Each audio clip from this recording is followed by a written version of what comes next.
Hey guys, welcome to my channel. Gagawa tayo ng reaction sa nangyayari ngayon sa Pilipinas, no? Sunday, um, September 21, 2025, katanghalian na, pero nag-start to mula umaga. Ayan, saan individual, ayan, grabe oh. Grabe oh. Ayan, karaming tao. Nasa 49,000 na individual na ikiisa sa protesta laban sa katiwalian sa paligid ng Luneta sa Maynila 10:45 AM linggo. Yan, yun ang 49,000 daw estimate dyan. Daming tao. Luneta. Mahiya kayo. Kita niyo yung mga placard. Ilang artista makikiisa sa korupsyon. So, Vice Ganda, si Ogie, at saka ito, hindi ko kalala to Kalala yan. Pray for the Philippines. Okay, ito.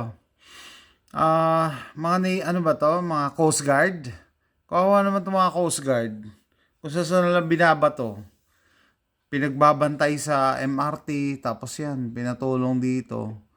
Wala namang masama tumulong. Kaso, kung ikaw nag-apply ka bilang Coast Guard, you expect na sasampa ka sa barko. Ang balita ko, kaya yan na sa Manila, nagta-traffic, nag-MRT, kasi kulang daw ang barko. Kulang ang barko. Siyempre, part ng corruption yan, kaya tayo kulang sa gamit. Diba? Dali, adjust ko lang yung camera ko. Kaya kulang tayo ng gamit. No, kasi billion na akong kurakutan pa lang ngayon. Dati million lang eh. Ayan, nakaabang yung mga police, crowd control, tsaka yan, may mga riot shield, helmet, everything. Okay, sitwasyon sa kilos protesta laban sa katiwala. P. Burgos, Katigbak Corner, Rojas Boulevard, Menjola, Peace Arc, Maynila. Okay, Menjola pala. Yan yung may minasakar na mga magsasaka eh. Yan, daming tao Daming tao.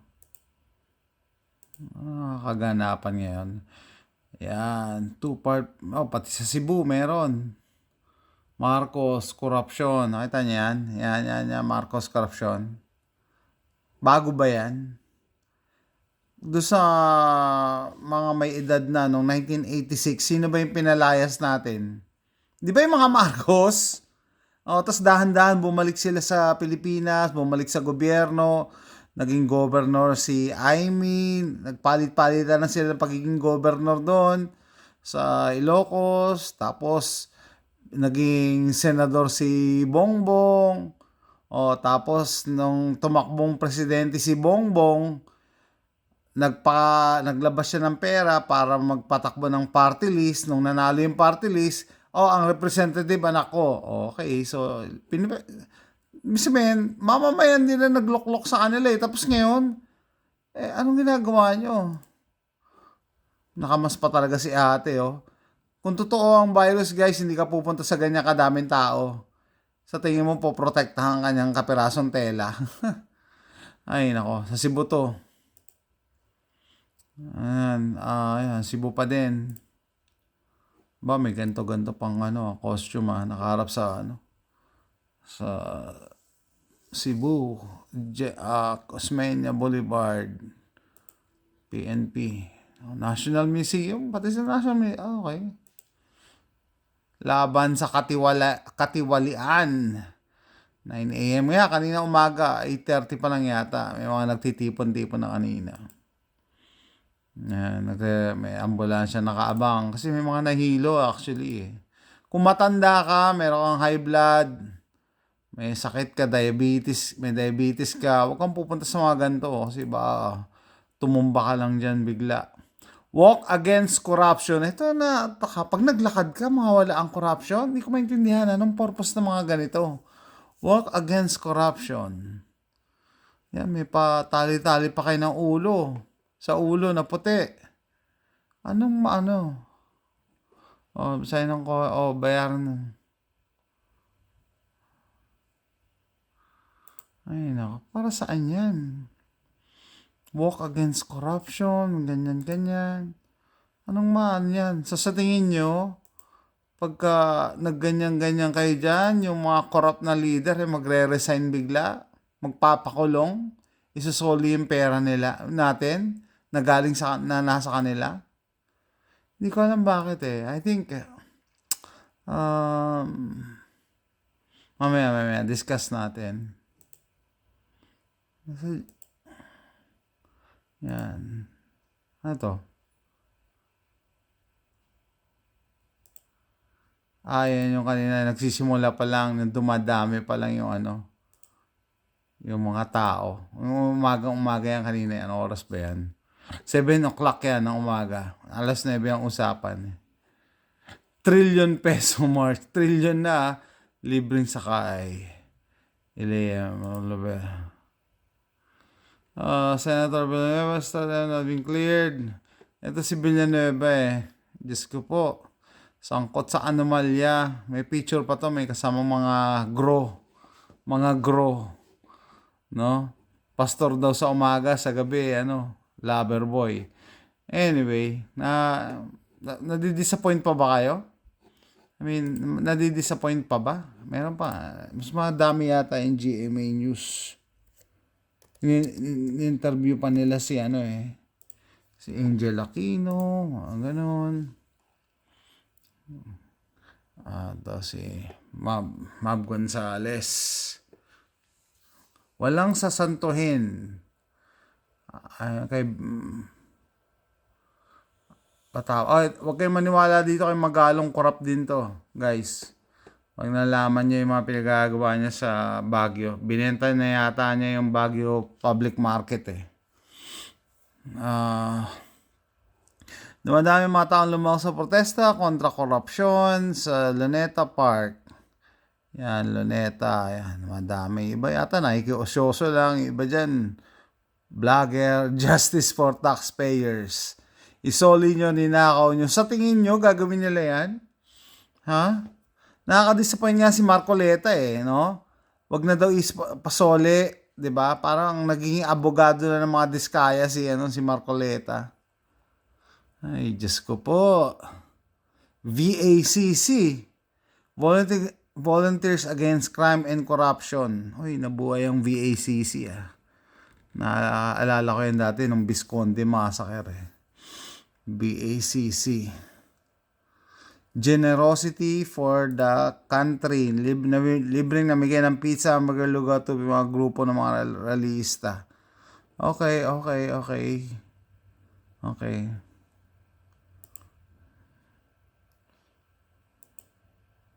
Bibigay. Nawala akong libre. Meron nagpupondo dyan. Posibleng out of the blue. May nagpupondo dyan. Ito, sino naman ito mga to? Busina, laban sa korupsyon. So, pag bumusina ka, nalabanan mo na yung korupsyon. No? Napakababaw. Saan ba to? Sa Quiapo? Parang sa Quiapo. Ay, hindi. EDSA pa rin. Okay. Busina, laban sa korupsyon, ha? Pag bumusina ka, nilabanan mo na. Baliktarin ang tatsulok. Ito na yung mga kaliwa dito. Mga lefties. Baliktarin daw ang tatsulok. Ay, nako. Ito, sumingit pa to, sumabay pa, Free Duterte now. I mean, bakit kayo nagrarally? At saan ba to? Sa Cagayan de Oro. Ba't kayo nagrarally din sa Pilipinas? Nasa Hague si Duterte. Hindi naman makikita yung mga rally-rally nyo nung mga yung ICC eh. Bakit sa Pilipinas kayo nagrarally? Doon kayo sa Hague magrally. Ewan ko lang kung di kayo makulong doon, ha? Marcos resign. Ang tanong, sino ba bumoto kay Marcos? Di ba kayo rin naman bumoto kay Marcos? Yung Uniteam ang bumoto kay Marcos, 31 minions. Umamin na yung mga dyan, no? Tapos ngayon pinagre-resign nyo. Diba? Kayo rin bumoto niyan eh. Nadamay lang ang buong Pilipinas eh. Yung 31 minions dapat ang sisihin nyo. So, yung 31 minions, parang ang bilis makalimot. Ang bilis makalimot, tas ayaw nilang i-take yung responsibility na sila nagluklok kay Marcos. So, ang mangyari dyan, parang ano lang vicious circle lang to Parang noong 1986, no? Pinalayas natin yung mga Marcos, ang pumalit, mga corrupt din. Ganun lang yan. O, tapos papalayasin nyo uli, ang papalit, sino? Corrupt din. Di ba? Kasi mga Pilipino, hindi ko alam kung anong tawag doon. Merong idolatry. Basta idol nila, iboboto nila. Hindi nila nakikita yung mga pinaggagawa. Yan. May iba nga naglulupasay. Di ba merong si ate, naglulupasay nung nanalo si BBM. Tuwan-tawa. Tapos ngayon, Marcos resign. Parang iba nag-ibento, no? Di ba? Ito, effigy, nasusunugin.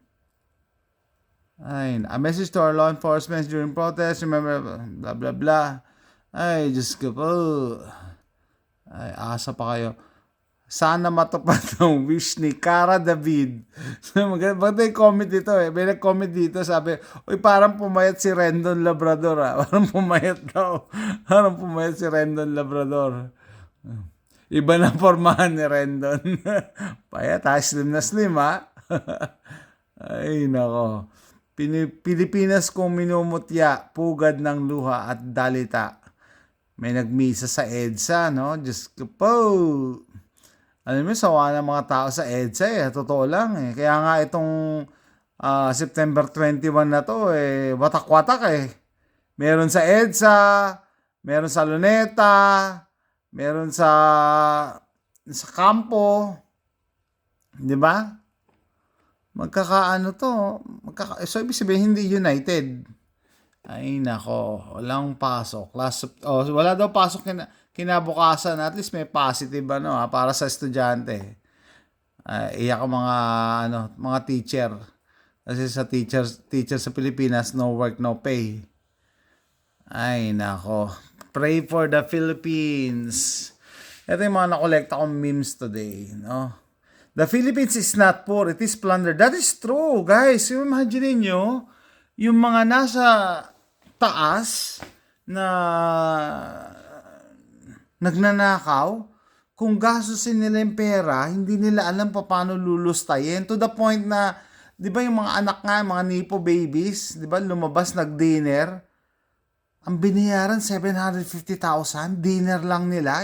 Ilan lang sila? 3, 4? 750,000 tapos yung mga Diskaya, 40 ang luxury vehicles. Luxury yun hindi yun yung pang-araw-araw. Tapos nung inaudit, naging 28 na lang daw. So pinagtatago na kung saan-saan. 'Di ba?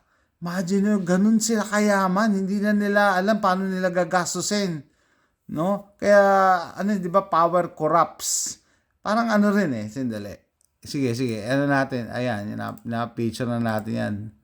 Yan. Asa na ang flood control projects mo? I think he's referring to BBM, no? Si BBM, pinagmamalay kasi ni BBM at that time, nung bumaba ang Pilipinas, ang dami niya daw flood control projects. And it turned out na yung flood control pala ang magiging eye-opener ng corruption. Kung walang corrupt, walang mahirap. Maybe that is true, no? Ilang pribano lalahok sa pag bumusina ka daw, nalabanan mo na yung corruption. Nagbubuwis ng buhay, nabubuhay sa buwis. Etong mga to. And yet, palaging ina-idol yan ng mga Pinoy. Binuboto palagi. Sila lang kasi ang kilala. No? Or naaambunan sila. Bigyan kayo 500, bigyan kayo 1,000, boboto niya. So, hindi nyo alam, billion na pala kinukuha ng mga yan. Isang transaction, like, yung kay Joel Villanueva ba yun? 300 million yung flood control. 300 ba? Tapos 30% sa kanya? No? 300 ba? Hindi 600 million pala. Tapos 30% sa kanya. So, 180 million cash. Cash yun kasi pagka cheque or bank transaction, madedetect. Kaya cash pala bigayan. Dapat dati pa talaga yan Hindi ko alam bakit hindi nati-trigger yung alarm for anti-money laundering. Diba? Pag nag-withdraw ka ng 180 million, ito sila Ding Dong Dantes, no? Tumatakbo sila para labanan ng corruption. May magagawa ba yan para sa corruption? I mean, be realistic. Realistic. Sawa na sa ito maganda. Ito pinamaganda. Yan, sawa na sa na, hindi mo alam kung inedit lang to. Malamang hindi ba ano to. Na-join lang na ano, na naluloko. Kasi palaging baha sa kanila sa Bulacan, guys. Palaging baha sa Bulacan, 'di ba? May anomalya nga sa Bulacan. Ay, hindi to pala to, hindi to edited. Totoo to. Baha pala, tingnan niyo yung mga paa nila oh, nakalusong sa ano, kalunos-lunos ang sinapit ng mga kababayan natin sa mga lugar na ganyan eh. As in, ilang taon nang baha yung bahay. Nagtataka talaga ako paano sila tumatay. No? Kung yung tubig ay umaabot sa inidoro. Ay, sa kanina, napakita ko na. Ay, ito ang wish ni, ni Cara David. Ayun pala yung wish na sana raw magkatotoo. Mga paganyan-ganyan, mga pa-tweetams, pa-meme, hindi natin alam paano masusolusyonan ng corruption eh. Ito guys, kumusta naman yung mga DDS? Umaasa na si Sara daw ang ang ipapalit nila kay BBM eh. 'Di ba? Ito pinakulong ni hindi nyo ito pwedeng questionin. Pinakulong nung time ni Pinoy si Gloria, naging kongresista.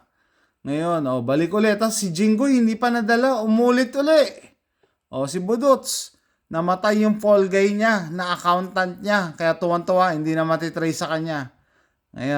Ay, Diyos ko po. Ito ba gusto niyo ipalit? Yan ang gusto niyo ipalit kay BBM. So parang lang, vicious circle lang talaga. Si Saldico, nagtatago dito sa US. Balita ko nasa Boston eh. Binalutan na yung bahay. Baka daw kasi maano sila. Atakihin niya, pipinturahan or hagisan ng itlog. Mga artista. End corruption. I dream of corrupt-free Philippines. It will normalize holding officials accountable. Artista din to eh. Hindi ko lang alam. Hindi ko lang kilala. Si Manong huli-huli board na si Pogi Board na si Pogi